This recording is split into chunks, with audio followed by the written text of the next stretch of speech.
Welcome back to another Boxscore Geeks show. This week we'll be talking Lonzo. We don't have Chris Ye around, but we'll just have to make do and see if this will entice him to come on, so you fans can hear even more about Lonzo. I know it might seem like overkill, but guess what? We've kind of learned that Lakers never get tired of talking about their players. As mentioned, I'm your host, Dre Alvarez, aka Nerd Numbers. With me, as always, is our producer, voice of God, man of many hats, Brian Foster. You can find on Twitter as Boxscore Brian. Say hey, Brian. What's going on, Dre? Happy Thanksgiving. And we did get Chris Ye in the comments of your article, at least, so that's good. We have him in spirit. Yeah, actually, so this week's show, what we'll be going over, I'm actually going to talk some comments. I like the idea of ripping off other shows that I like. I've even sent some emails back and forth that, if I ever get off my butt and do more work than we already do, to just crib other ideas. And one show I really like is the Unpopular Opinion podcast, and they have your comments. So I'm going to actually go over a few of your comments on some of my tweets and some of my recent articles. We're going to talk Lonzo Ball, of course, which is an article I already put up today, and then we have tons to talk there. Can't bring up Lonzo Ball without talking some Ben Simmons as well, especially with how he's playing and how he was playing against your Golden State Warriors. And that'll let us finish with your Warriors. And we also have some shot selection and Denver to discuss in the middle. So let's get going. All right. So let's just go over the comments. As always, I've said this many times. The Boxscore Geek commenters are the best commenters on the web. I would have burned the comment section to the ground on most other websites. If I ran any mainstream publication that had a bigger following, and in fact that is I mentioned this before, a kind of a nice to have problem on the back of my head, which is if the Boxscore Geeks takes the jump from where we are to the next step, which it may never, it'd be cool, may have to do away with the comments section, just because if you look at any major publication, ESPN or anything like that, comment sections get horrible. But you guys right now, you're awesome and you make some great ones. So I wanted to thank you for some, including Twitter. So the first, I couldn't find this quick enough, Brian, but I did have someone do a fact check on me. So apologies for a few weeks ago. On the podcast, we were talking to Seem Taleb, author of books like Fooled by Randomness, I believe. The Black Swan is the one he's really famous for. And I called him Syrian on the podcast. He is not from Syria. He is Lebanese. The reason it popped up in my head is he was bashing Syrian refugees, and that kind of was interesting to me, seeing as, he is a Lebanese, essentially migrated from there after it got war-torn. So that popped up in my head, but yes, definitely a mistake. Also missing the comment in front of me quickly, Brian. But in our podcast about the process post-credits, last week's show, someone noted that the Sam Hinkie did not GM for 4 to 5 seasons. That was a complete flub on my part. It's true. He really did bad for 3 seasons. It felt like 5. But yeah, I said 4 to 5 on the show. It was 3 seasons, absolutely correct. And to his credit, he did pass the Dave Barry GM test, which is Dave Barry made an unpopular opinion in ESPN a few years ago. I don't even have the link up in front of me, but his suggestion was you give every GM 3 seasons to make the playoffs, and if they don't make the playoffs within 3 seasons, you fire them. I could, as I've said before, I could see some tiebreakers, right? Like a 500 record, or you would have made the playoffs, bar conference irrespective. So the kind of like old school days where the Houston Rockets would miss the playoffs with like a 43 win record, that kind of thing. But to Hinkie's credit, Hinkie did resign after 3 seasons of not making the playoffs, which is what we'd like. Yeah, so it wasn't 4 or 5. Thanks to Rebound and Threes, who's giving me hope on the Undoing Project, which is an audio book I started listening to about Daniel Kahneman and Amos Tversky. And I kind of stopped, Brian, because there's a chapter where they talk to Daryl Morey about behavioral psychology and flubs that teams have in selecting players. And listening to that chapter, it was so results oriented.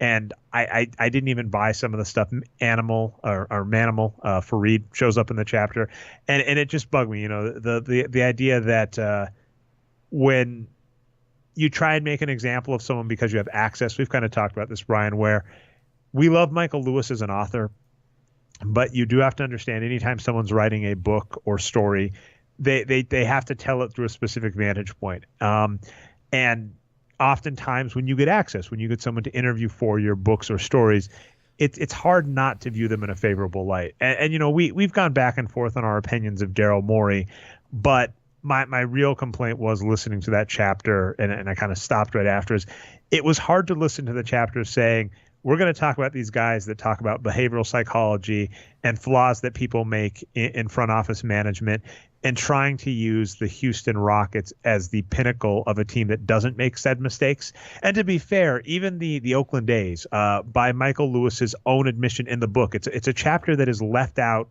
when people think about Moneyball. There's actually a chapter in the book where Michael Lewis is talking to Billy Beane. And Billy Beane, in the movie and in real life, at one point during the season where they went on the 22 win streak, do you know if that's right, Brian? It might have been 21, but it was close to that, yeah. At the time, they set a record, which I believe was beaten this year by the Houston Astros, right? I want to say it was a different team. Cleveland. It's Cleveland, right? Cleveland, yeah. Okay, but yeah, so at the time, the Oakland A's go on the incredible run, get the American League record for win streaks. And in the middle of that season, though, after they've gone on a losing streak, Billy Beane trades a bunch of his players, including Jason Giambi's younger brother. I forget his real name or first name. Jeremy Giambi. Mm-hmm. Thank you. But he actually admits like that was a mistake, and he kind of had a flaw. And then he starts talking up one of his prospects, whose name I'm also forgetting, but you know, easy enough to look up eventually. And you know, Michael Lewis is saying to him, "You're the one that told me players don't change, players with these issues don't fix them." Kind of our DeMarcus Cousins point. And Billy Beane going, but he's fine, he's great. Look, he'll probably improve. So Michael Lewis actually has a chapter where he admits even Billy Beane, the figurehead that is always used for Moneyball, still fell for common foibles. And maybe I'll finish the chapter. Maybe that's what Michael Lewis is doing with the Daryl Morey chapter about behavioral psychology quirks in hiring NBA players. But at least when I first started listening, it was framed in such a way that I was like, I don't want this framed as the pinnacle or even the necessarily right way to do it, because I disagree so much still with how teams handle players and how tempting it is to listen to the wrong data, and how easy it is, because it's basketball is a really hard sport, and in professional sports in general, right? You've got a bunch of children, essentially. Let's be clear. We might talk the NCAA a little if we're talking Ben Simmons and Lonzo Ball. When I think of how I was at age 19, I was not mature. And in fact, the first real job I got was at age 23, and I was very foolish with, I spent my first paycheck before I even, signed up for work, signed the contract, got my employee badge picture taken. So it's kind of like the idea that players in the NBA that go in from this very young age at 19 are going to be mature, don't make dumb decisions, don't do things that piss you off is to me just kind of silly. And that's what makes it really hard when you're constructing a basketball team, is you have to ignore the immaturity or the stupid quirks or the stupid superstitions. Kyrie Irving notoriously is a flat earther, and he's not alone, right? I think Shaq came out as well as saying he believes the earth is flat. Shaq? Yeah, look it up. If you want to be a successful general manager, a lot of times it involves ignoring things that would normally make you think someone isn't suited for the job. And that is really, really hard. And we've noticed many, many teams fail at it. Even one of our favorites, the Spurs, I think at least Popovich, if he wasn't running the show, was in the wings. They notoriously got rid of not David Robinson. That would be terrible. Dennis Rodman. Dennis Rodman was one of their best players. Dennis Rodman, next to David Robinson, helped that team do great and actually go far in the playoffs, but they could not stand Dennis Rodman's attitude, and they got rid of him. And it's a hard juggling act with the one where, the stupid book smart eggheads or whatever would say, you go for the stats. So I'll power through that chapter. Like I said, rebounds and threes gave me some hope there. And then thanks to AIS, I said I got a hat trick on the piece. So I made a post about Lonzo Ball, and unsurprisingly, I got Jay Brett and Chris Ye, who are two of my favorite Lakers homers, out of the woodwork to talk. And then AIS, I called it a hat trick in terms of those commenters. But AIS actually broke down that through 17 games in Jason Kidd's rookie season, he was shooting like 40% true shooting. So not as bad as Lonzo Ball, but through 17 games, Jason Kidd was horrible as well. And Lonzo Ball may very well be the next Jason Kidd in terms of all the skill he has, but he doesn't currently have a shot. Yeah, and I actually looked up Jason Kidd's numbers as well after reading the article. I had the same thoughts as AIS. And Kidd was able... So he did improve later in his career, his shooting, right? He actually had some high 50s true shooting years. Whereas earlier on, he was even under 50% true shooting, Jason Kidd was. He was still able to dominate, even shooting that badly, though. And as the commenters noticed, he kept his shot attempt numbers down. So, yeah, I'm not too worried about Lonzo Ball yet. As bad as his shot looks, he was a better shooter in college. And he hasn't been terrible, even though he's been one of the worst shooters in the history of the NBA. That's kind of crazy. Yeah, that was what was awesome. The piece that came around this week came from noticing two things. I noticed some people were quoting stats about Lonzo Ball's true shooting percentage, and he is in the running for the worst scorer in NBA history, which previously was like almost held by Emmanuel Mudiay, if you adjust for season. Because, for instance, he doesn't currently have the worst true shooting of all time if we look at minutes and shot attempts as thresholds, which I did in this article I came up with. But back in the 50s, which is the last time a player shot this badly, the league average true shooting was 44%. It has gone up a full 10% since then. Good old Jack McMahon. Jack McMahon. In 1958. Yeah, it's crazy. But so that's the point is if we do, kind of league adjusted shooting, Lonzo Ball is currently on pace to be the worst scorer in the history of the NBA. And that's what makes it more remarkable that he's actually not having a bad rookie season. LeBron James won Rookie of the Year in 2003. Our numbers say it should have probably been Chris Bosh, although what's funny is while many will say 2003 was a star-studded draft class with Chris Bosh, Dwayne Wade, Carmelo Anthony, and the king of them all, LeBron James.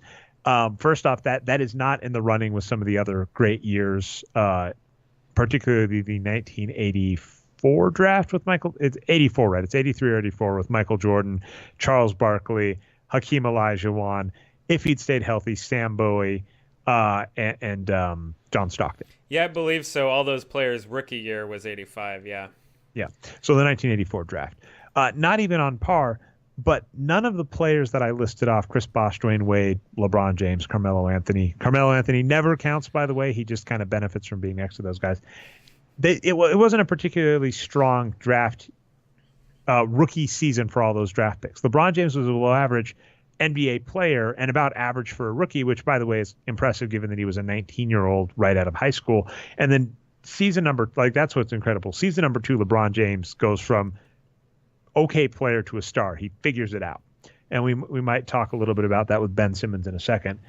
But just the point being, Lonzo Ball isn't having a bad rookie season by any stretch of the imagination. He's a below average NBA player, but probably average to above average for a rookie.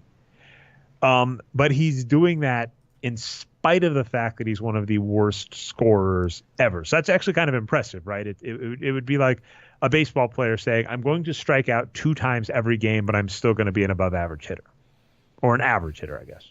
Yeah, what is this, the 80s when we got guys stealing like 70 bases? Jeez, yeah. But yeah, that's all I had there. If you had anything else to add on Lonzo, and then there's an article that a friend of the show, Jeremy Britton, passed along from CBS Sports that was talking about one of Lonzo Ball's triple doubles and doing one of my biggest pet peeves. This has become very popular to do in the modern NBA.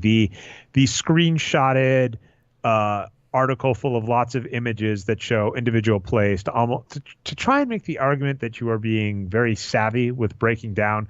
But to me, I go, you are zooming in too much. So there are 2 problems with this article, in my opinion. The first is it's really easy to cherry pick possessions that don't look like you want them, which is the whole reason behind stats. As much as the watch the game point comes up, let's just note there are 30 NBA teams. Every NBA team gets 82 games. There are 1,230 games in the regular season of the NBA. Each of these takes between 2 to 3 hours. hats off to the NBA this season. As I've noted, they really sped up the games. Lonzo Ball last season, I recall they would take sometimes Sunday 3 night, hours 11 plus. points. 2.5 hours it's been pretty much the norm with the new like timeout rules and stuff they've implemented. It's awesome. But every NBA game's 2.5 hours. Now, if you were lucky, you might be able to get someone to prune it down to the 48 minutes or 53 minutes or 58 minutes, depending on overtime for you, if you wanted to. And you might be able to get someone to further slice up the data like Synergy Sports. But even that, what I'll note is that takes the requirement of lots and lots of time for someone to do that. And then if you do any kind of video editing, we always point out B-Ball Breakdown, the best basketball site on the web for, the type of analysis we like. If you're going to go down this rabbit hole, if you make a video where you show a couple of clips and you're commenting on them, you watch that clip multiple times. And so when people kind of bring up the eye test and even this kind of point, it's like it's zooming in one time and ignoring this big thing. This is where we're always going to fall. And in basketball, it works just based on historical data. You kind of have to just use the data and make informed decisions there, and then recognize places where there are holes or blind spots in the data and fill in accordingly. So things like defense that commonly come up or synergy among players, that kind of stuff is where you might want to dig a little deeper. But what I hate is when they're like, Lonzo Ball's triple-double is bullshit because if we zoom in, these two assists look mediocre or whatever. It's like you have to look over thousands of possessions for every NBA player and see how players do on average, because that was one of my favorite points in the comment section on the Lonzo Ball article. It's been 17 games. Obviously, if we wanted to do our due diligence, this is something you always bring up about the kind of the auspice to just keep making content if you are a sports site. We could just say, hey, everybody, the NBA season started. We're going to be updating the data at Boxscore Geeks. We'll see you at the end of the season for all of our takes. Enjoy. That's a lot of fun. That would be intellectually honest. And the same thing is true like on Twitter when I'm sitting there tweeting about how excited I am about the 76ers beating the Warriors. That backfired. It's being a sports fan. So that there's always a balance between kind of punditry and like you said, intellectual honesty. But that is a point, right? It's been 17 games. And so a lot can change in that amount of time, but you need to look at thousands of possessions, and you probably don't have the time to do that eye check. And even if you do, I guess there's one last part, because I do, bashing the eye test is one of my favorite things here. There is also this other odd thing where people assume that because they are watching the game, their take is informed. And as I keep bringing up B-Ball Breakdown, because he is a basketball coach that does this for a living, that based on the stuff I've seen, I've liked, that based on his takes, I have liked. A lot of people are like, I watch the games, and I've seen this back and forth on Twitter. Someone will say, so-and-so is the best player, whatever. And someone will say, you don't watch the games. Someone says, I have League Pass. I watch all the games. They say, you watch them wrong. So I've seen this very weird take of I watch the games, therefore I must know what I'm viewing, what I should be looking for, what I'm interpreting, and that's another fallacy, right? There's nothing that says just because you watch the game that you actually are interpreting and judging it correctly. Yeah, and just to wrap up, one question from before, I've got it up on screen now. The list of MLB regular season winning streaks. The Oakland A's won 20 in 2002, and that is tied for 5th place all time with some teams from the 1800s, the Maroons and the Grays. The Indians this season won 22 straight, which is good enough for 2nd of all time. First place, interesting, was a 26-game streak by the New York Giants in 1916 when they had an 86-66 record. So they had to do a lot of work to get to 86 and 66. And was that AL or NL? Because I thought the Cleveland got an AL. Okay, so that's a good point. So if it's talking AL, then yes, Cleveland is number 1. I'm looking at Major League right now. And yeah. Funny enough, I'll actually give the league distinction a point in baseball because of the stupid designated hitter rule, which is baseball, by the way, just as a weird note, is one of the most bizarre sports where field to field the rules aren't the same and team to team they aren't the same, which is really odd to think about. It's one of those things I'm surprised doesn't come up more as just a what the hell. Like it would be odd if the You know, if like some NBA teams played by Olympic rule 3-point lines and others didn't. Different court sizes and all that. Yeah. The funniest one to me is our World Series winning Houston Astros. I don't know if it's still there, but for a while they just had a hill in the middle of their outfield, and like players would just trip over the hill, and it was just deliberately there. I, as a non-player, I love that stuff. I think it's hilarious, but it is pretty bizarre. Yeah, I mean, I just am noting that, yeah, it's a very odd part of the sport to just go, oh yeah, the rules are different depending on where you're playing. If you're home, you get to make the rules. Yeah. So yeah, whatever. Uh, Well, so you were talking about the Lakers offense a little bit. Do you want to go to that Stephen Shea article now? Because the most interesting thing to me in there is the Lakers shot selection. So let's get to this real fast. so you're talking the what if everybody Yeah, the title of the article is "What if your team had Houston's shot selection?" now So I'm going to go give a ahead. caveat to this first. I believe it's Krishna Narsu, who's one of our favorite authors. I believe he noted, him or someone else noted that the PPS point, the shots by position, is very noisy. So to Yes. explain the statistic, this is from Ian Levy back in the day, and then Kurt Goldsberry has done this as well, which is you look at a team, you look at the league average expected field goal percentage on each shot, and you can look at a player or team's shot selection and say, you know, if they were average, I would expect them to score this much, which we're very much in fan of because like the Wins Produce does a lot of average player, average player, average player. But the note is that's very noisy. There is not anything that says you should, teams based on their expected points per shot, meaning where they take their shots from versus actual output, is very, very noisy. And I think one thing that is just never going to be easy to break, even with things like Sports VU, is the fact that noting if something is contested or not is really, really hard. Even Yeah. with a smart person watching it, because like we brought this up about Steph Curry, where if you watch Steph Curry, and you're definitely familiar with this, there's so many plays that look like he's covered.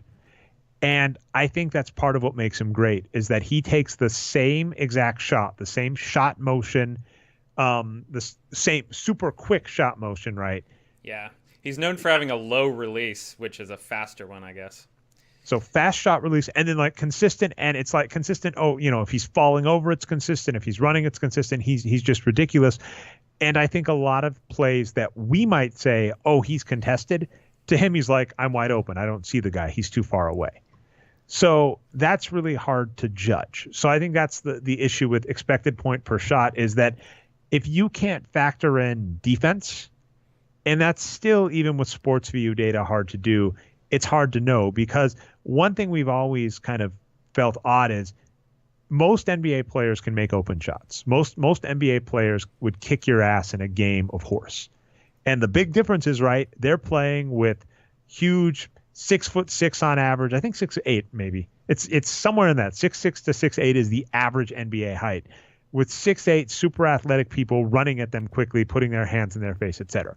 So that's where it's hard to know the difference between what you would expect them to do based on average without factoring in it. But that being said, shot selection does help teams do well. And so this article says that Houston, I'm glad we made the right shirt, Brian. Back in the day, we made a shirt called Maury Ball, which was rebounds and threes. We've talked Bop the Clown. If you look at the shot charts for Houston, you named it. It's Bop the Clown because there's a big red circle around the basket, and there's a big red almost smiley face around the perimeter for threes. That's what you want to do. Houston has had the best shot selection for years now, and then like D'Antoni kind of just ramped it up. D'Antoni plus Harden plus good shot selection equals beautiful. And so what this guy is noting, though, in this article is that not every team takes a good shot selection. So most teams, your Warriors included, could improve, in theory, how many points they're making if they just copied what Houston is doing in terms of shot selection. Although the one team that doesn't change at all, apparently they're doing it right, is the Lakers. Apparently the Lakers have very good shot selection. In fact, according to this table here, better than the Rockets. That the Rockets, so-called God shot selection like we're talking about here is .1, I guess, worse than the Lakers. So the Rockets are second, but It's 1.1 points per shot. The Lakers is 1.0. So exactly, yeah. the Lakers are worse, but they don't change at all, which is in the impressive part. And they're the only team. The other teams that are kind of up there. The way I take that to mean is he set out to say, Houston probably has the best shot selection, so we'll use them as the base. That's what everyone talks about. And he just happened to find out maybe they actually don't have the best shot selection. So you're talking about other problems with easily. So they have the. So here's how to phrase it. Houston Rockets have a 1.1 point per shot, but if and using their shot selection, they're at 1.1. Oh, I see what you're saying. Okay. The Golden State Warriors have a 1.18 points per shot, but in theory, the Golden State Warriors would improve by 0.07 points per shot if they took the Houston Rockets take. Now, I know that sounds small. He frames it in a well way. That would be an additional 5.6 points per game based on the current number of possessions for the Warriors. So the funny team, though, is the Los Angeles Lakers. Apparently, the Los Angeles Lakers and the Houston Rockets, these two teams, have the best shot selection based purely on location and expected points per shot. I guess this has to mean they're tied, right? Because if the Lakers were better at shooting, then they would have less. They would have worse expected points from taking the Rockets' shots, correct? And they don't. It's equal. But then, of course, we notice the final aspect of our equation. We've talked this why strategy doesn't tend to beat talent in the NBA is that the Houston Rockets have James Harden and Chris Paul. Chris Paul in his first game back against Phoenix, which is a crap team, but in his first game back in like 24 minutes, put up a clinic. Like looked better than a lot of players. So it's kind of like the Los Angeles Lakers have Lonzo Ball, who is a rookie and is still learning. The Houston Rockets have James Harden, who is probably the best shooting guard since Michael Jordan. There's a heck of a difference. I mean, you can say maybe Luke Walton, the coach, has gotten them taking better shots. But if Lonzo Ball is your point guard playing the most minutes, there's no way he's hurting the shot selection, right? So I just bring him up and, this article up in terms of Lonzo Ball can't be that big of a disaster on offense, like that CBS article guy says. So anyway. Disaster on offense in the fact that his shots don't go in and he takes lots of shots. That's the simple point of the matter. What this article is saying is basically you can't fault where he's shooting from, but you can fault how he's shooting. And that brings us back full circle to what we've said, which is there are strategies that can help you improve as an NBA team, and shooting efficiency is one of the most noisy statistics in basketball, but you can't cure bad shooting. Right. If a player can't shoot, it's not as simple as just telling them to necessarily improve their shot selection if they don't know what they're doing. So Lonzo Ball is going to need to pick it up. We'll see what happens. Some of the bad shot selection teams interested me from this article, too. So some of the teams that have good offense, like the Pacers and the Nuggets, stand out to me.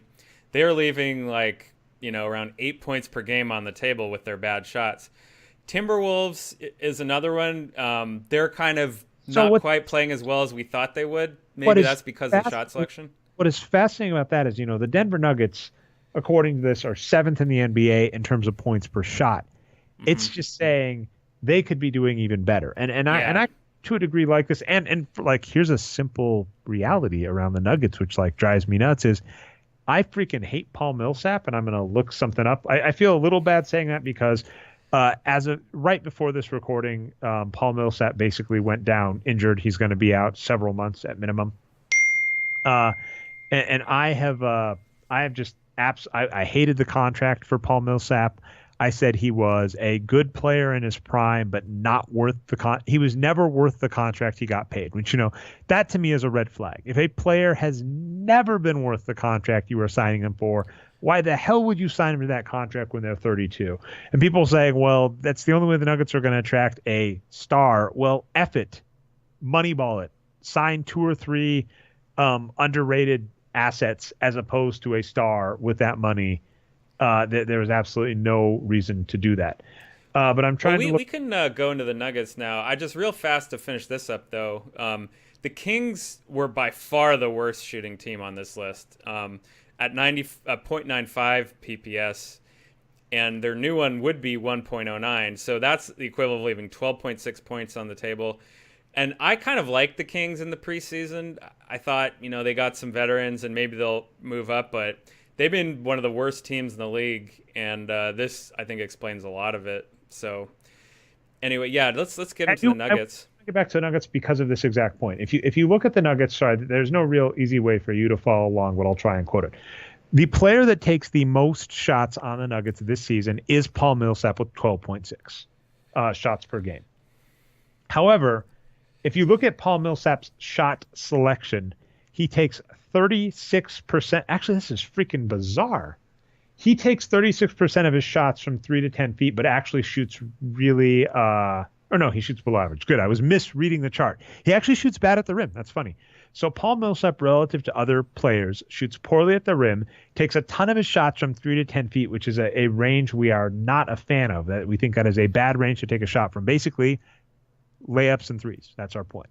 So Paul Millsap takes a lot of these ill-advised shots. So this improve the offense. What's funny is it actually melds well together with my dislike of Paul Millsap, because what they're saying is this team is a great offense right now, which is true. According to the numbers, their offensive rating is 5th in the NBA this season. However, they're saying, holy cow, this team could be even better at offense, and you can actually track it down and just go, Paul Millsap is taking ill-advised shots, and you have better players that can take them. Now, there might be an argument to Paul Millsap helping to stabilize the defense. The Nuggets were the worst defense in the league last year, or close. They were like bottom 2 or 3. They are looking around average right now and have a winning record.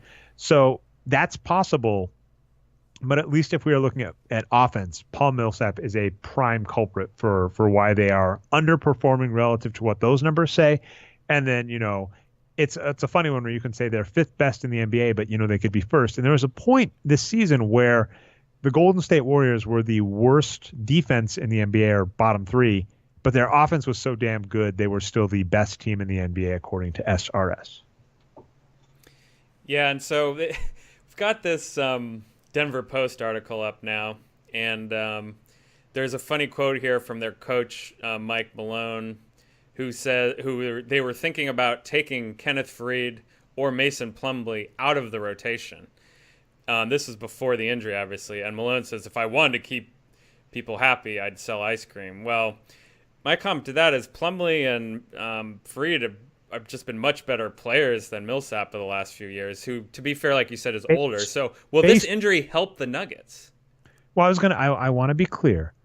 Based on the box score statistics, and if you want to argue, there are other and by based on the box score statistics, I mean the player box score statistics, because the box score, this is huge. I think the box score does capture every single action that impacts the outcome of the game.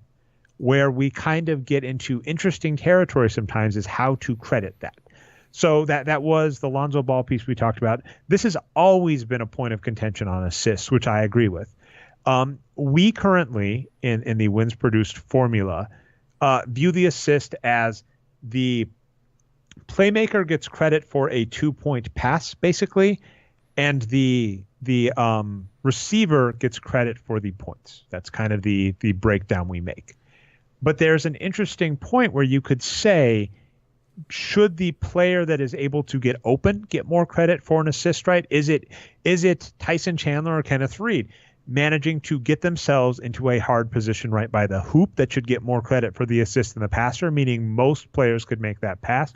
Or should the passer, we've seen players like Magic Johnson do like under the legs or behind the back, Steve Nash right behind the back. Steph Curry has these amazing flip, no-look passes, which are great. Should the assister get more credit than the receiver, right? It's an interesting trade-off, which we don't necessarily disagree with, but it seems to work pretty well. And the same is true with defense, right? I can tell you what a team's defense is, but how to distribute that credit among all the players isn't necessarily as cut and dry. So when we say Mason Plumlee and Kenneth Faried are better players than Paul Millsap, we mean in all of the player statistics that are tracked to individual players, that's points, rebounds, assists, blocks, steals, fouls, etc., they are significantly better. Are there things that you think Paul Millsap does that compensate for that. And our point generally has been, especially when we look at the magnitude of team defense and look at the magnitude of other things, is to say no, because not only do you have to be great at defense, which maybe is, maybe isn't, he would have to be like a defensive player of the year 3 times as good as like the regular average. I did this exercise once with DeMarcus Cousins where I said, if you want to argue his defense is great, here's what I'm going to do. I'm going to say he's equal to 3 times the best defense in the West. And what does that do to his numbers? And it still doesn't compensate compared to other players. So yeah, to that point with Paul Millsap, I don't think that he is better than the alternatives, excluding the fact that the Nuggets also have Darrell Arthur and Trey Lyles. So that's the issue. You could take Paul Millsap out, and yeah, if you give Kenneth Faried or Mason Plumlee more minutes, I think that's going to help them. But they'll probably include Darrell Arthur and Trey Lyles to some degree. And Trey Lyles, for what it's worth, is playing better than he ever has in his career, but it's still significantly below Mason Plumlee and Kenneth Faried. Denver Post did also mention Hernan Gomez could get more minutes. He got 22 minutes yesterday, and he's been a good young player. Both Hernan Gomez's are looking pretty good. Yep, and then both are having interesting issues getting minutes. It's I get so annoyed in most fields, and this includes the fields I like, because, for instance, I'm from the tech sphere, as are you, and I've seen people overestimate how well run and well thought out decisions at quote unquote smart companies are. If you look through the history, there are lots of books you can read on like Microsoft and Apple and Google and other companies. I'm sure I haven't actually done much reading on Amazon, but I'm sure there's fun stuff there too. You realize just how many maneuvers are happenstance. A good example, for instance, is Apple. There was a guy who interviewed for a job and didn't get it, and was sitting kind of dejectedly in the lab, and I guess, or in the lounge, and Steve Jobs saw him and came up and talked to him. And he had this idea for a design where you could hover over an icon and it would magnify, it would get bigger. And so that's been built in. So Steve Jobs gave him the job, but he almost didn't get hired and kind of just got hired by accident, right? If Steve Jobs isn't in there, if Steve Jobs doesn't talk to him, whatever. And so much stuff like this happens. For Microsoft, Windows, is really what put them on the map. DOS made them rich. Windows let them take over the GUI market at the time for home computers. They didn't think Windows was their key product. Windows had very few support engineers on it. They thought OS 2, which their upgrade from DOS was the hotness, and they thought working with Apple was the hotness, and it turned out Windows was the tool. And in fact, a similar funny story is, I'm going to butcher the name, so maybe Brian.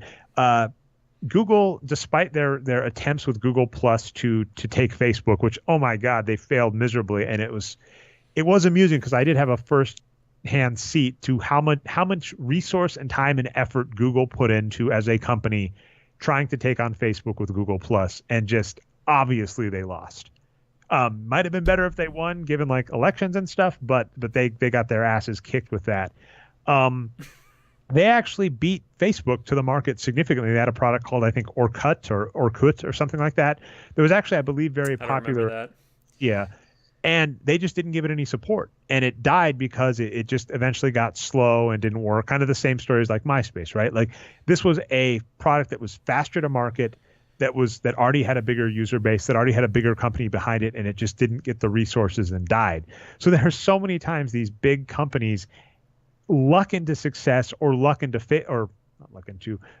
fall into failure with just kind of happenstance things. So I get very annoyed when people just make this assumption that NBA teams or NBA coaches are well run or well thought out. So much of it, this was like I said, why I had a problem with the Undoing Project chapter. It feels so disingenuous for any team to say, yes, we are very smart. We're light years ahead. We are light years ahead. I'd hope you'd say that. I mean, just as a note, as we were talking about the Golden State Warriors, this offseason, allegedly, Lacob was going to try and not just offer Steph Curry the max. And here's a funny NBA history story. So back in the day, there was a competing league called the American Basketball Association, the ABA, that was competing with the NBA, and they did a lot of things right, but a ton of shit wrong in terms of trying to compete with the NBA. But one of the things right they did is they poached all of the NBA's referees, which is awesome. But they were trying to get a bunch of stars in their league to compete. And there was a point in history where Kareem Abdul-Jabbar, Lou Alcindor at the time, was up for grabs. And so their plan, they even had people do psychological profiling of him. They said they were going to go into Kareem Abdul-Jabbar. They were going to bring in a briefcase, plop it up on the desk, open it up. I may be getting the anecdote wrong. Check out Terry Pluto's Loose Balls, The History of the ABA. It's a fantastic book. If you haven't read it, I think literally a briefcase full of money. No. A briefcase with a check for $1 million. They're going to get a briefcase, open it up. They were going to pull out a check for $1 million and slide it to him and basically say, we'll let you play wherever you want. Here's $1 million. Day of that interaction, they try to they decide, they get cold feet. The people who have been told to do this get cold feet. And they try and haggle with Kareem. Kareem gets upset and decides, I'm going to the NBA. And allegedly, their psychological profiling even said Kareem was loyal. So as soon as Kareem made up his mind between the ABA or NBA, he was done. There was not any counteroffer, right? And so that was why they said, we need to just come in, blow him away with our offer, get him, don't waste it. And it was the same point I've made for like signing Giannis. If you have a star player, there is no reason to risk pissing them off and letting them disappear, because that has happened before. That like happened with Shaq. Don't do it. And that happened with Kareem. So the Warriors were briefly going to consider not just offering Steph Curry the max, which is crazy on two fronts. The first being, obviously, he's in his prime, right? He's worth a max. He's easily worth the max. He is the greatest scorer in NBA history right now, jostling with Kevin Durant, also on the squad. If you have that core, why would you F with it? But the other thing is he took a major salary cut for his current contract. So it's one of those where it's like, there's no reason not to just say, look, we appreciate that you have been getting paid about 10 to 12 million a year, and you are probably worth 15 to 25 million if you had been signed to a max contract with, a percentage instead of a base rate. Just give them the money. But they almost didn't. So it's like we've seen smart teams that we're fans of, still make really funny foibles. And that's the key point that we always come back to in this, why we love behavioral psychology, why hopefully I'll love the Undoing Project, is the people doing this are human, and humans are flawed.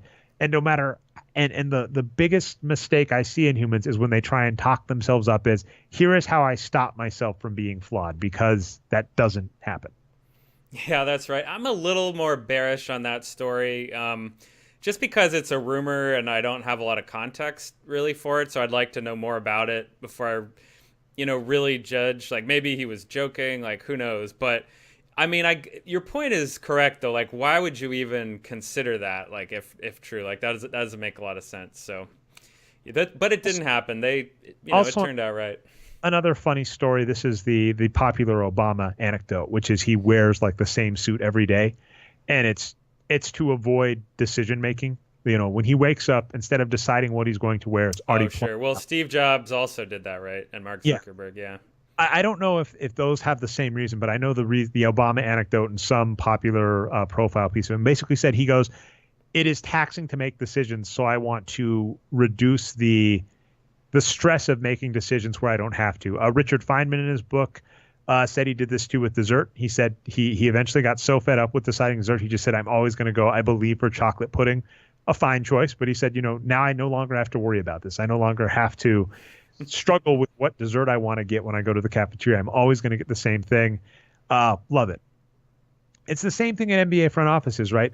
Teams can overtax themselves by exerting so much effort and making decisions. So my opinion of a front office is reduce the load on decisions you don't need to worry about, so that when you have to make a tough decision, you have the mental energy to make it. So that's kind of my point too with Steph Curry. Steph Curry is one of those where as soon as the contract comes across, you just rubber stamp it and go, unless there is a doctor's note that says he's not healthy. Yeah. Are you ready for some Ben Simmons? I love this article. So I'm in the process of an article, which funny, that I probably will end up writing. But Ben Simmons is a transcendent rookie, and I still want to fight back against the people that'll say justification for the process, because what I'll point out is Lonzo Ball, for what it's worth, was also, top of our list for players out of college. And so was like Michael Beasley, and so was Kevin Durant. So it's like these are hit or miss. Even getting the obvious can't miss surefire number one pick doesn't guarantee you get a great player. You probably get a good player, but there's nothing that guarantees they're this great. And Ben Simmons is on a very now short list of players that have played this well as a rookie. If he keeps this up for a rookie season, basically being both what I'll call a Brian Star and a Dre Star. So Dre Star is just 200 wins produced, which I believe is plus 3 points over par, meaning if you play the full game against an average team, on an average team, you'd expect the team to win by 3 points. Brian Star tends to be about 10 wins a season, meaning, or actually it's the other way around. Apologies, Brian, I confused which. I go for 10 wins a season, you're a star player. You go for twice as good as an average player, or about a margin, like a Vegas line of 3. With the minute floor.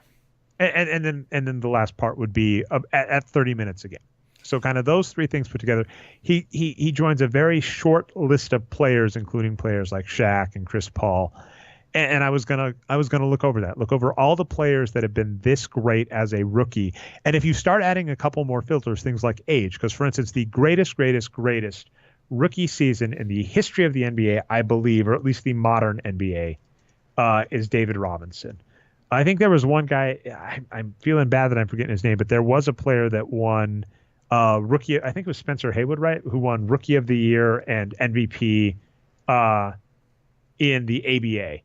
And it took him like 3 billion years to make it to the Hall of Fame, which to me seems egregious. The Hall of Fame had a very real a tilt against, he won Rookie of the Year and MVP the same season. Had a very real tilt against ABA players. But David Robinson in the NBA, in the modern stats, is probably the greatest rookie season, which he got like 20 wins. But this list of players that basically get 10 wins, twice as good as an average player, 30 minutes a game as a rookie, is a very short list, and Ben Simmons is on track to be on it. That's just amazing. Ben Simmons consistently impresses me watching his games, watching his highlight reels, some of the stuff he does. I mean, he is a Anthony Hardaway, Magic Johnson like player. You can throw Giannis and LeBron on there too. Just what he is able to do for his body size is freaking remarkable. I also want to throw some shade. I won't say the name, but I got in a conversation with someone. Someone was saying something like, no one's impressed by what Ben Simmons is doing. We all know he could do it. And I found an article where someone said they didn't think Ben Simmons was a good fit for the 76ers. And they said, no, see, we're agreeing. Everybody agrees that Ben Simmons is hyper talented. They just said he might not be a good fit. And it's like, no, if you have a player that can do everything, if you have a Giannis or a LeBron, I guess Giannis doesn't have an outside shot, but who gives a damn? He can score. Shaq didn't have an outside shot either. Didn't stop him. If you have a player that can do everything, they are never a bad fit for your team. Not even the draft the best player. If you have a player like Ben Simmons who can do everything, for F's sake, they are not. There is no team that couldn't currently use Ben Simmons with how he's playing. Yeah, and just a quick update on David Robinson's rookie season, 89-90. He was fourth in wins produced that season as a rookie with 21.2. Only Michael Jordan, Magic Johnson, Charles Barkley were above him. So you were right about that rookie season.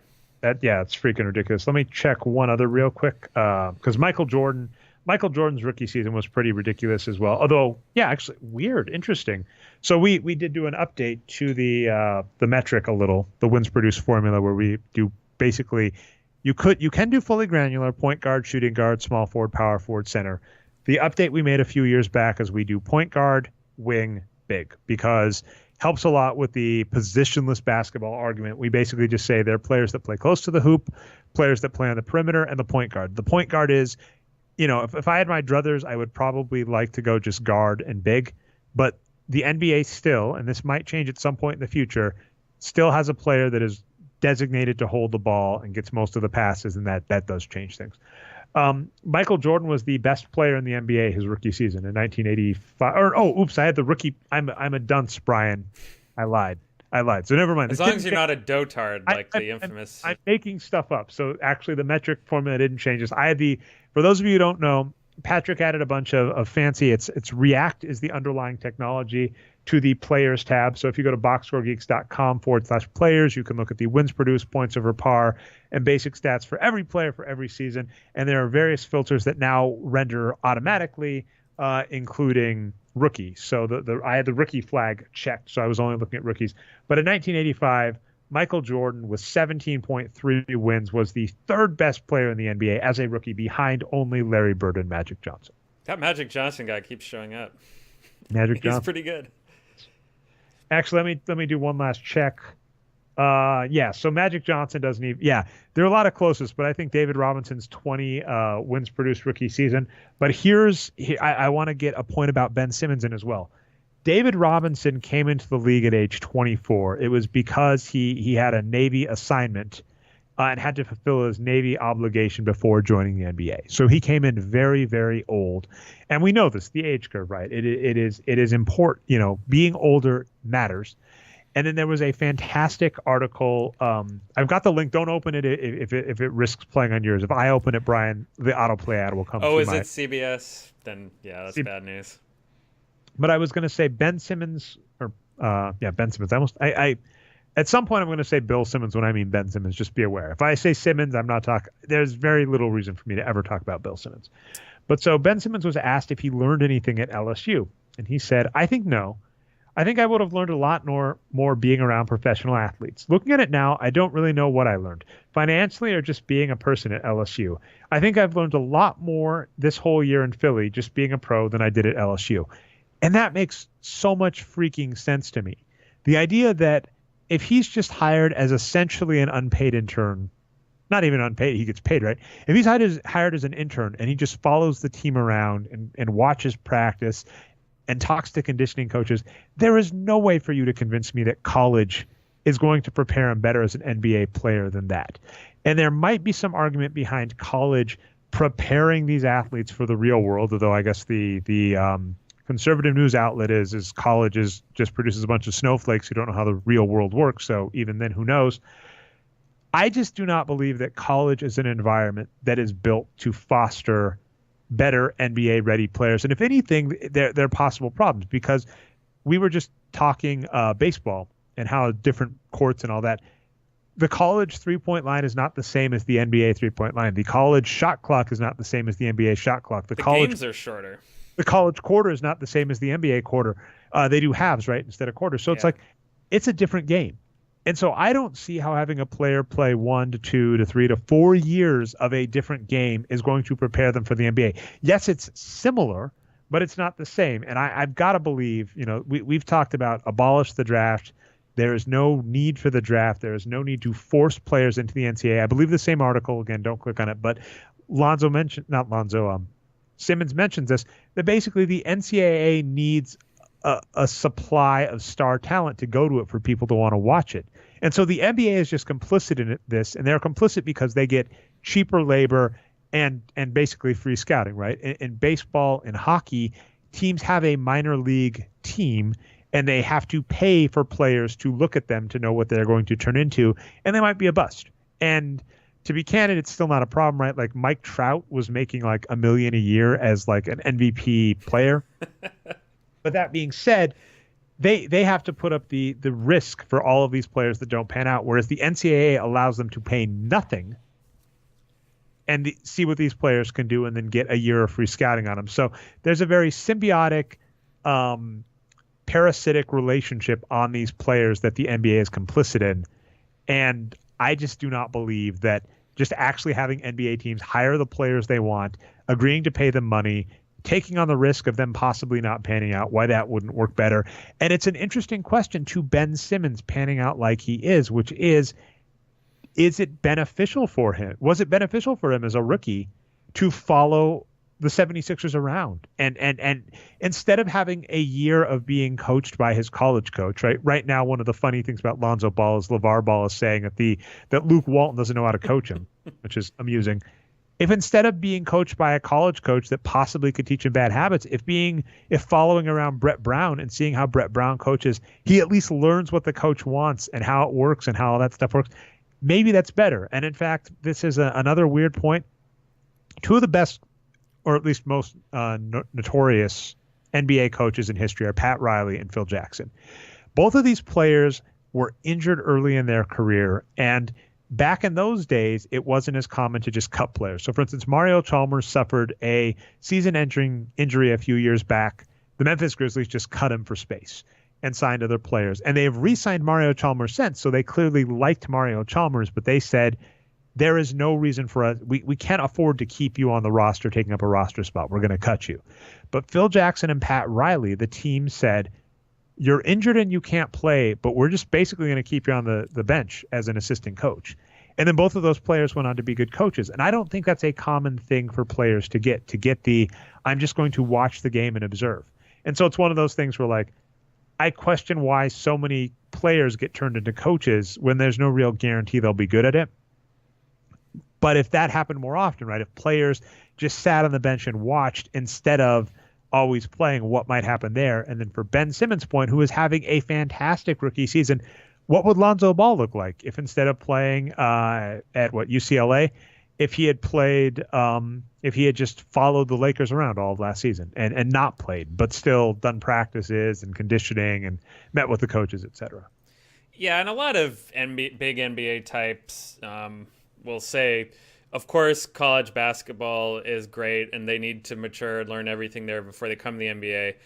I don't think they're necessarily good faith when they say that, though. They just want to, save the money and not pay the players. The reason why I say that is I think that people are talking about one thing, but then teams are doing another thing. And what I mean by that is when the D League, which is now the G League, first came around. I pronounce League, by the way. League. That is amazing. Thank you, Dre. If I piss you off, listeners, sorry. League. It's the League. Yeah, the hyphen doesn't need to be there. But so initially these teams were shared by NBA teams, like several different teams would send their players all to the same team. I think that's still the case for some, but smart teams started saying, no, we're going to buy our own teams and we're going to have them, and I'm thinking mostly of the Spurs and the Warriors. Have one. Oh, go ahead.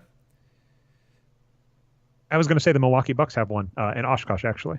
Yeah, so teams are starting to do that now. Instead of sharing them and sending their players way off to the other side of the country, they're actually buying their own teams, having the players nearby so they can go back and forth, so they can spend time, with around the team learning when they're playing in the minor leagues, right? Of course, the coaches for the minor league teams run the same system as the pro teams. So if you're actually trying to win, it makes so much sense not to use college ball at all.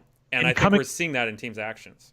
And coming back to Moneyball, that was allegedly a huge part of their success, is their minor league farm system. Basically, all of their players were told, if you don't learn to take walks, you're never going to get called up. Yeah. And so they instilled that, right? Because the huge part of Moneyball was don't steal, take walks, don't swing at the first pitch, all of this stuff.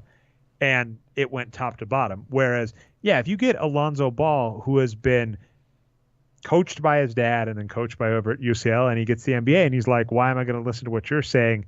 That's way different. So I agree with that point. Let's end on this.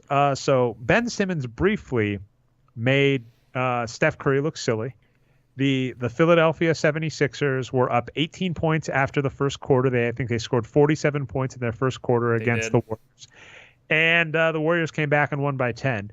Of course, the Warriors also lost to the Boston Celtics by, I think, 2. So, some interesting games in the same week. So I'm curious if you had any thoughts on either of those games. The 76ers, proving that Steph Curry is clutch. Steph, you retweeted me that night where Steph Curry was cold in the first quarter and then just shot lights out for the rest of the game and they won. And I said, reminder, Steph Curry is the only unanimous MVP in NBA history. And then, of course, they lost to the Celtics, which I think happened right after we recorded last week's show. And you said you had some thoughts on that.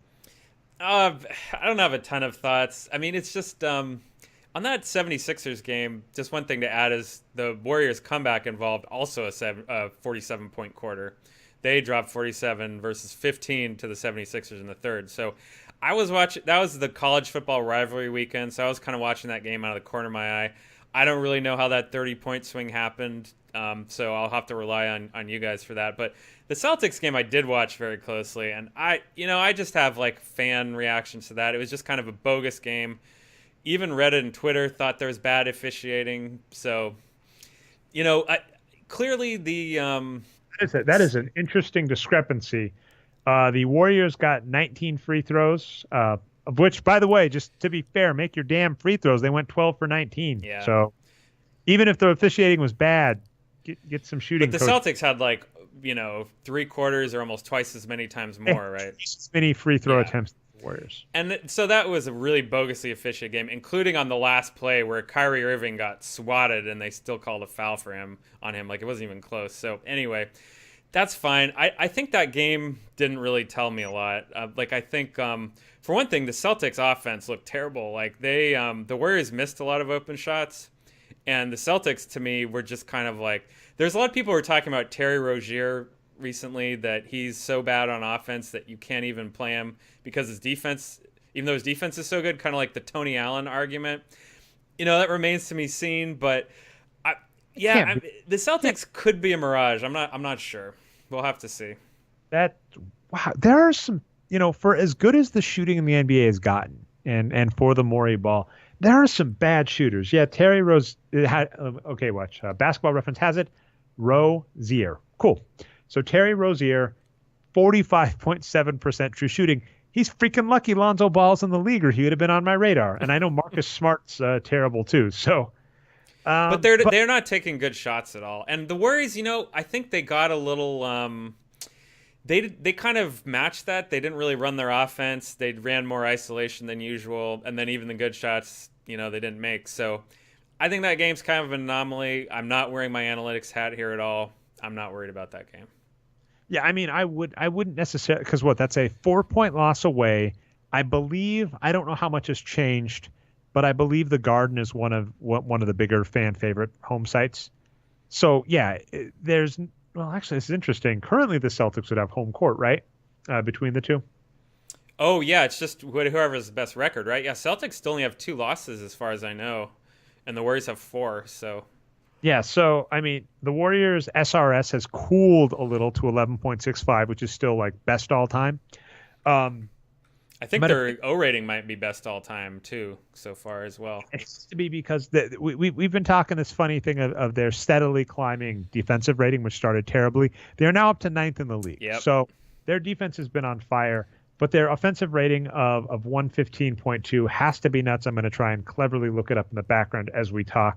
Oh, yeah. I've always loved your take on the Warriors of being not overreacting to a single game. And that is really key. I call it the LaMarcus Aldridge principle. There might be other players, might be the Kristaps Porzingis principle or whatever, at this point where so many people are just so tempted to tell you when a player has a good game. All of the haters that said blah, this just happened, right? Lonzo Ball was the youngest player to get a triple-double. It's like all the players are saying whatever, and you can kind of go, yeah, but biggest one for me this year, Dre, beginning of the season, Clippers start out on fire. We mentioned this briefly last week, but it's continued into this week as they're now on a 9-game losing streak. There's so many hot takes on Twitter. Oh, Chris Paul was holding back Blake Griffin. We knew it all along. Now Blake's a real star. Now I'm seeing the exact opposite take, and it's like, no, wait a full damn season to see what's going on. Yeah. And the Warriors are tied, by the way, for best offensive rating. They are tied with the 1987 Lakers with the best offensive rating in NBA history. And that is after it's gone down in the last few games. So, yeah. But... yeah, so I don't think the the Clippers are as bad as they are right now, or as good as they were at the beginning of the season. It's probably somewhere in between. I think, we were doing predictions, and they're supposed to win, mid 40s. That still seems right to me. So we'll see what happens. All right. Well, that's everything I have, and I kind of cheated. If you're talking shout outs, I got those all out at the beginning of the show. So do you have anything else to add, Brian? Otherwise, I'll take us out for holiday weekend. Sure, I'll have a shout out. Actually, someone you mentioned just recently, LeVar Ball, but for something different. His CNN interview yesterday, which I didn't watch the whole thing. I just saw the highlights video, but it was crazy. And in 2017, maybe the craziest year ever in America, and social media and media in general being super weird and crazy. LeVar might be the most over-the-top craziest one out there, and he knows what he's doing. I think I love him. He's hilarious. Good So job, for those, LeVar. at least if we're talking the same thing, LeVar Ball, one of his kids was on a UCL trip to China. Yes. And three UCLA players were arrested for stealing sunglasses. Now, according to what I've heard, I'm not 100% sure on this, the penalty for that was probably like 10 to 20 days in prison. Trump happened to be on Donald Trump, our current president. Hopefully in the future, you're going to hear that and think it's a weird fog dream. To your point on like weirdest point or worst point in U.S. history, a funny comparison is Richard Nixon was apparently pretty bad too, right? There are famous tapes of him. If you're a fan of the show The Good Place, they actually pop up at one point in that show. Richard Nixon, some of the stuff he says, very racist stuff. Sexism, of course, was a problem too back then. Apparently, he would wake up in the night talking about wanting to bomb the enemy, and his generals would kind of would say, go sleep on it. So it shouldn't reassure you to feel this way, but Trump is not the first kind of crazy president we've had with issues like these. We probably just have more access. There's Reagan is probably the worst president we've had. Trump will be fighting for him depending on how long he lasts. Reagan, so many policies, but like Reagan also was apparently had issues with dementia during his second term. So it's kind of like, for better or for worse, we had this before. But yes, Trump is pretty bad. So, but Trump was in Asia for a trip, and so Trump said he was going to ask China basically to let the players go. And they did. And so then Trump did what Trump does. And I've thought of the metaphor comparison for this, which is Trump basically like treated someone to a meal. It'd be like if I treated you to Five Guys, which is a perfectly good. Do you have Five Guys out there, by the way, Brian? No, we don't, but I've definitely heard of it. Yeah, I know it's so In-N-Out, right? I'll say In-N-Out because you're in that sure. area. And I like In-N-Out, but good burger, right? Somewhere between, it'll probably run you somewhere between $6 and $15 depending on what you get. Good meal, you'll like it. And then later, if I started holding it over your head and say, Brian, I treated you to that gourmet meal. It was like $50 a plate. Brian, that was such an amazing meal I treated you. Because Trump did that. He basically said, I hope the players thank me because they could have spent up to 10 years in prison. That's a lie. And that's what Trump does a lot. And if you're listening to a show and you don't know it, it's gotten so infuriating at this point, Brian, because Trump will do this a lot. He will just make shit up and say it. And it's very easy to go, that is not true, and he it's so blatantly transparent at times where he just says, great. And he just repeats, great. I'm the greatest blah. I'm the greatest blah. I think certainly believe me at the end. But I certainly think there's an issue where for years and years and years, I'll give Malcolm Gladwell some credit. I think he talked about Tina Fey impersonating Sarah Palin and how that was kind of a toothless response to the GOP hiring a crazy woman as their vice president candidate, where a lot of shows seem to think if I just make fun of it by repeating it, I've knocked the wind out of it. So I think a lot of liberal sites that I like try and make fun of Trump by just doing a Donald Trump impression. But it is so blatantly transparent that he's just lying. And he just says, I'm great. I'm great. I'm great. Believe me. And it's a lie. And so this was a case too in China where he lied about it. So after that happened, though, LeVar Ball said, who, when told that Trump got his kid freed. And to LeVar Ball's credit on that CNN interview, he says, Trump never called me. Trump didn't go over there. He just happened to be in the area. And then I don't know if he said this on the interview, but probably astutely, Trump didn't necessarily save my kids from a huge penalty. So it's kind of like, LeVar Ball said, I'll thank the Chinese president, not Trump, basically, because he's the one who let them go. Effing brilliant. And so I think a very interesting point about this interaction, and I've seen this, I live in the Midwest now, and I've seen this very weird dichotomy in ethics where I've seen people do something, and then if you are impolite about it, they get angry and like want to take it away. So in this case, I give someone a gift. If they don't send me a thank you note, I'm like, F them forever. I just get angry. And I've seen kind of that Midwest backlash. One of the weirdest moments I had when I first moved out here, Brian, I like going for walks. There's a lady in my neighborhood that just walks She's older. I think she's retired. She just walks in circles around our cul-de-sac. And so I was walking and I did what I don't know what you have. In California, it's probably even worse, right? In Denver, for me, it was just the head nod, right? If you're walking, you see someone, you just, head nod. I did the head nod to her, and she did the most passive-aggressive wave where it was so obvious that she was just infuriated I had not waved at her. She'd like that if you're watching the live show. And of course, since then I've learned, I'm walking, I say hello, or I wave to everybody out here. It's kind of weird. And then when I go back to the city, I have to adjust to like not saying a damn thing to anybody. But this weird mentality of politeness trumps correctness.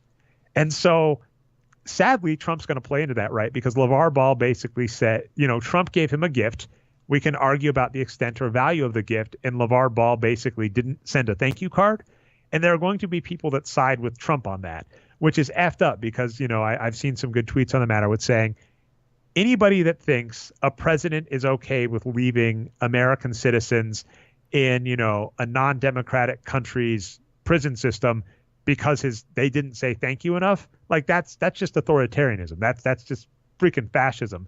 Whether or not you think it's right or wrong that LeVar Ball said thank you or not, which, I could say, yeah, sure, he was impolite.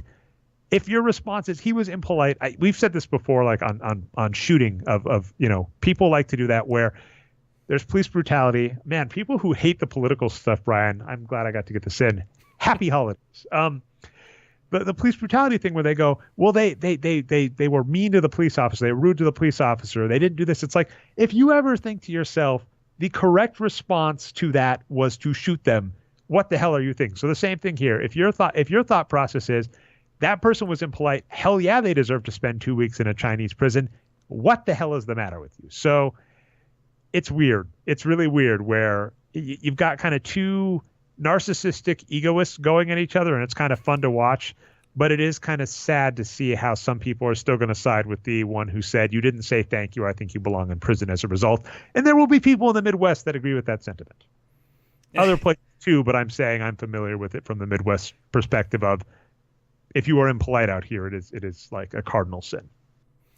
Well, so we can avoid talking for another 4 hours. I won't get into authoritarianism, but I agree with you.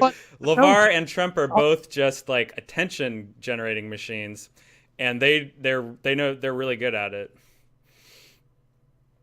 Oh no, we've got Twitter's frozen up here. Jonathan Weiler finally got back to me. Oh, we've got you back. Okay, Dre. Sorry, we missed the last like 20 seconds of you. I was going to say just a good piece of news is Jonathan Weiler. Speaking of authoritarianism, Jonathan Weiler contacted me. Hopefully we'll have him back on the show in the near future. He's one of our favorite guests. He is always welcome on the show. And he's very similar. Dave Barry's in the same boat when we're able to get him. It's busyness. Turns out that people that like do this stuff for a living, that write books, they get busy and don't get as much time to just shoot the shit on podcasts. But we might get lucky enough to have him back in the near future to talk authoritarianism, maybe. Probably sports, but if we want to talk that. So anyway, I completely hijacked your shout out. I'm going to say that's going to be our show. If you got us not through the website, you can find us at boxscoregeeks.com. You can find the Boxscore Geeks show on Stitcher and iTunes. Subscribe, upvote, helps us out. We go live every week, Tuesday or Wednesday at 9:30 p.m. Eastern Standard Time, twitch.tv/Nerd Numbers. If you missed the live show, you can catch the recaps on YouTube at channel Nerd Numbers. I've been your host, Dre Alvarez, a.k.a. Nerd Numbers. How many times do you get to hear Nerd Numbers? It's awesome, right? And produced, as always, by our voice of God and man of many hats, Brian Foster, who you can find on Twitter as Boxscore Brian. Happy holidays and enjoy your pumpkin pie.